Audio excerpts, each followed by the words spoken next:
बिस्मिल्लाहिर्रहमानिर्रहीम। अस्सलाम वालेकुम डियर स्टूडेंट्स, आज हम एक्सरसाइज नंबर 1.1 का लास्ट क्वेश्चन सॉल्व करेंगे। ठीक है, तो सबसे पहले क्वेश्चन देख लेते हैं। देखें क्या है, solve the following equations for A B C and D. ठीक है, यानी आपने ये चार अननोन्स हैं जिनकी वैल्यूज़ आपने इस मैट्रिसेस में से निकालनी है। ठीक है, अब देखें क्वेश्चन में आपको नज़र आ रहा है दो मैट्रिसेस गिवन हैं जो कि आपस में इक्वल हैं। ठीक है, अगर ये मैट्रिसेस आपस में इक्वल हैं तो हम इनको इक्वेट करके पहले इक्वेशंस बनाएंगे, जैसे हमने क्वेश्चन नंबर 5 और 6 में किया था। ठीक है, सिर्फ इनमें डिफरेंस क्या है कि क्वेश्चन नंबर 5 में ज़रा आप देखें कि सिंगल वैल्यूज़ थी, डायरेक्ट इक्वल आ गई थी। ठीक है, और इसमें जो है यहाँ पर देखें इन x+3 को जब हमने 0 के इक्वल किया था तो एक ही वेरिएबल आया था। ठीक है, लेकिन इस क्वेश्चन में क्या डिफरेंस है कि देखें a+b दो अननोन जो हैं या दो वेरिएबल जो हैं वो एक इक्वेशन में आ रहे हैं। ठीक है, चलें क्वेश्चन को करना शुरू करते हैं। देखें यहाँ मैंने क्वेश्चन लिख लिया है, a+b b+2c 2c+d 2a - d equal to this. ठीक है, तो सबसे पहले चूंकि दोनों मैट्रिसेस इक्वल हैं तो हम क्या लिखेंगे कि अगर दो मैट्रिसेस आपस में इक्वल हैं तो इनकी कॉरेस्पॉन्डिंग एंट्रीज आपस में इक्वल होनी चाहिए। ठीक है, तो पिछले क्वेश्चन में मैंने आपको लिख के दिखाया था, तो अब लेकिन फिर से लिखते हैं। It is given that two matrices are equal. It is given that two matrices are equal। ठीक है, अगर ये इक्वल हैं then their corresponding entries should be equal। then their corresponding entries should be equal। corresponding entries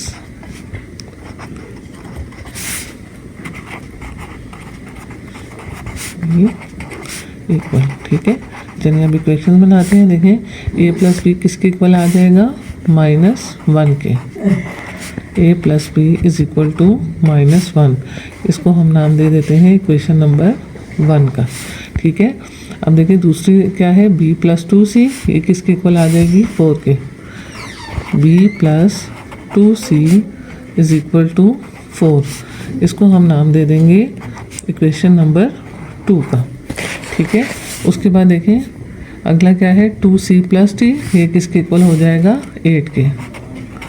2c+d is equal to 8, ये हमारे पास क्या आ जाएगी, equation number 3। ठीक है, और लास्ट वाली 2a - d, ये किसके इक्वल आ जाएगी, is equal to 0, equation number 4। ठीक है, अब देखिए इनमें से कोई भी इक्वेशन सिंगल वेरिएबल में नहीं है कि हम जो है वैल्यूज़ को इधर उधर शिफ्ट करें और उसकी वैल्यू निकाल लें। ठीक है, तो हम इनको जैसे आपने 8th क्लास में 8 चैप्टर किया था, दो इक्वेशंस को सॉल्व करके हम किसी एक अननोन की वैल्यू निकालेंगे और उसको वापस सब्स्टिट्यूट करेंगे। ठीक है, लेकिन हमारे पास कोई भी इक्वेशन जो है वो सेम वेरिएबल में नहीं है। मिसाल के तौर पे देखें इसको, इसमें दो वेरिएबल्स क्या है, a+b। अब देखिए इसमें b तो है, साथ c आ गया, a नहीं है। यानी अगर इनको मैं प्लस माइनस भी करती हूँ तो एक वेरिएबल तो ख़त्म हो जाएगा b, लेकिन जो नई इक्वेशन बनेगी वो फिर a और c में आ जाएगी। ठीक है, इसी तरह इन दो इक्वेशंस को देखें, इनमें भी ये c और d में है और ये a और d में है। ठीक है, कोई भी दो इक्वेशन सेम वेरिएबल में नहीं है। ठीक है, तो हमें यहाँ पर डबल काम करना पड़ेगा। पहले हम कोई भी दो इक्वेशन सॉल्व करके उनको एक थर्ड इक्वेशन बनाएंगे जो दो वेरिएबल में होगी। इसी तरह इन दो को सॉल्व करेंगे और एक जो नई इक्वेशन आएगी वो भी दो वेरिएबल में होगी। अब जैसे देखें इन दोनों में b कॉमन है ना, तो हम इनको सब्ट्रैक्ट कर दें तो b ख़त्म हो जाएगा। ठीक है, इन दोनों में d कॉमन है और दोनों का साइन ऑपोजिट है, तो ऑपोजिट होने की वजह से हम इनको ऐड करेंगे तो d ख़त्म हो जाएगा, ये भी a और c में आ जाएगी, ये भी a और c में आ जाएगी। ठीक है, तो चलिए स्टार्ट करते हैं। तो सबसे पहले हम इक्वेशन 1 और 2 को क्या करेंगे, सब्ट्रैक्ट करेंगे। Subtracting equation 1 and 2। ठीक है, अब इन दोनों को जब हम सब्ट्रैक्ट करेंगे तो देखेंगे किस में है, a+b इज इक्वल टू -1। और देखें यहाँ b+2c है, b को b के नीचे लिखें +2c को आप आगे करके भी लिख सकते हैं और इधर भी लिख सकते हैं, लेकिन इक्वल को इक्वल के नीचे होना चाहिए, तो मैं +2c को इधर लिख देती हूँ। आप आगे भी लिख सकते हैं, कोई मसला नहीं है, ठीक है। और यहाँ क्या आ गया 4। अब हमने क्या करना है, दोनों इक्वेशन को सब्ट्रैक्ट करना है। तो पहले जिसके साथ साइन नहीं है उसके साथ साइन लगाएं। कौन सा साइन है, प्लस का, ठीक है। सब्ट्रैक्ट करने में ये साइन क्या हो जाएंगे, चेंज हो जाएंगे। यहाँ क्या आ जाएगा माइनस माइनस, और यहाँ भी क्या आ जाएगा माइनस, ठीक है।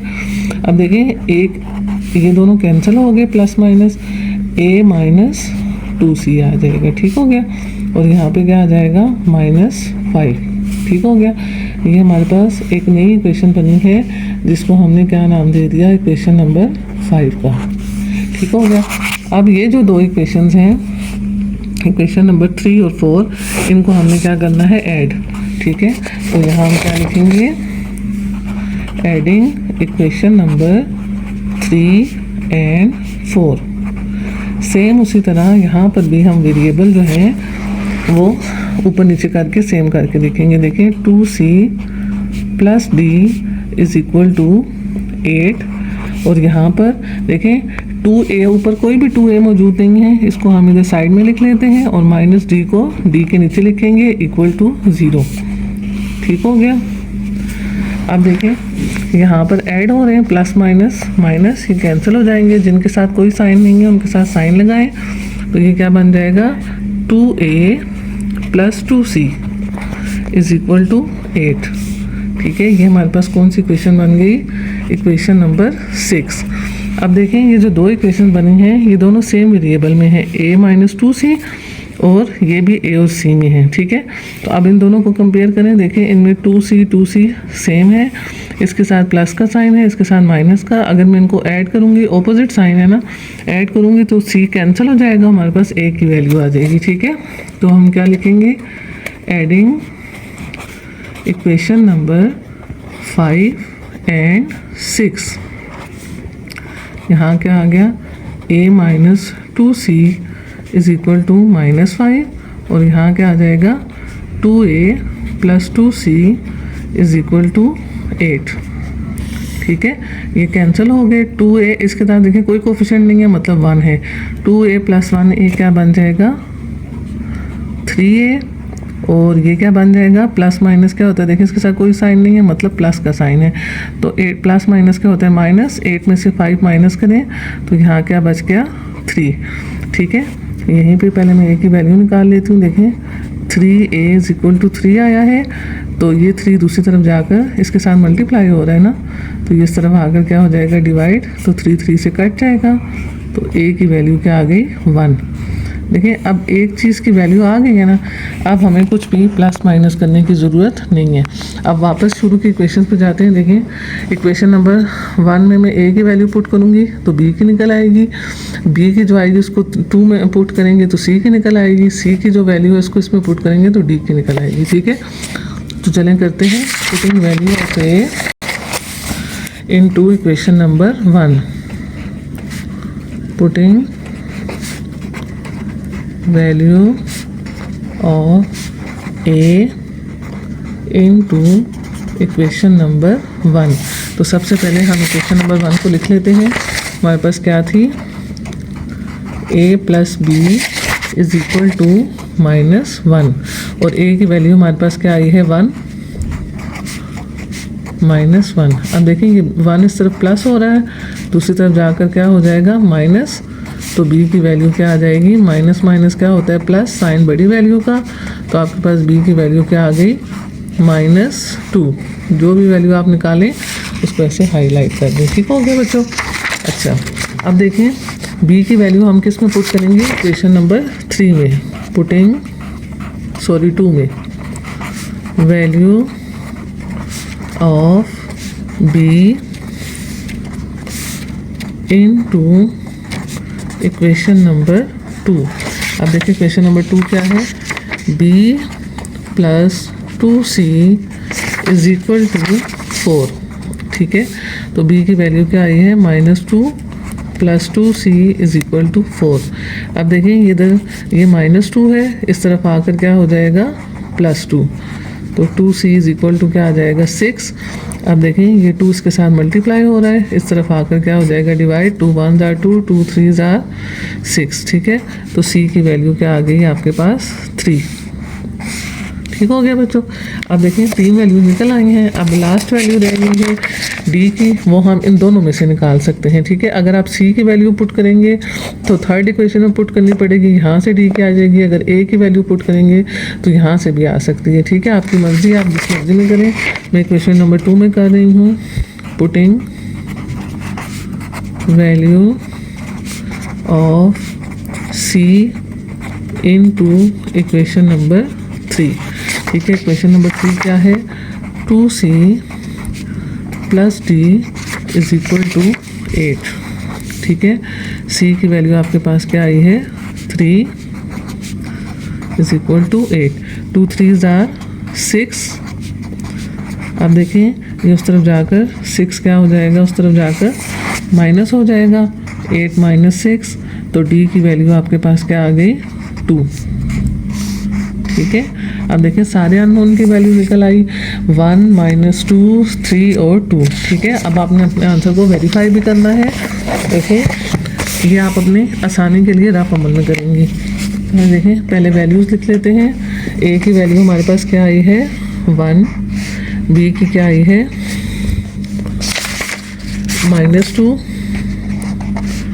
सी की आई है 3 और डी की वैल्यू आई है 2, ठीक है।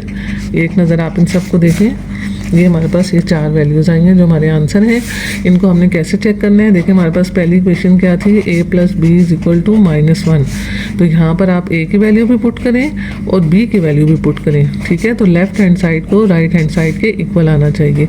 अब देखिए प्लस माइनस क्या हो गया माइनस, ठीक है। 2 में से 1 निकाले 1 और -1 इज इक्वल टू -1, तो ये हमारा आंसर क्या हो गया वेरीफाइड, ठीक है। यानी ए और बी की वैल्यू ठीक है। अब सी और डी की जो है हम क्वेश्चन नंबर 3 में डाल देते हैं, 2c plus D is equal to 8। देखिए सी की वैल्यू क्या है 3 और डी की वैल्यू क्या है 2, ठीक हो गया। 3 2s are 6, 6 + 2 is equal to 8, 8 is equal to 8, तो ये हमारा ये वाला आंसर भी वेरीफाई हो गया। Thank you.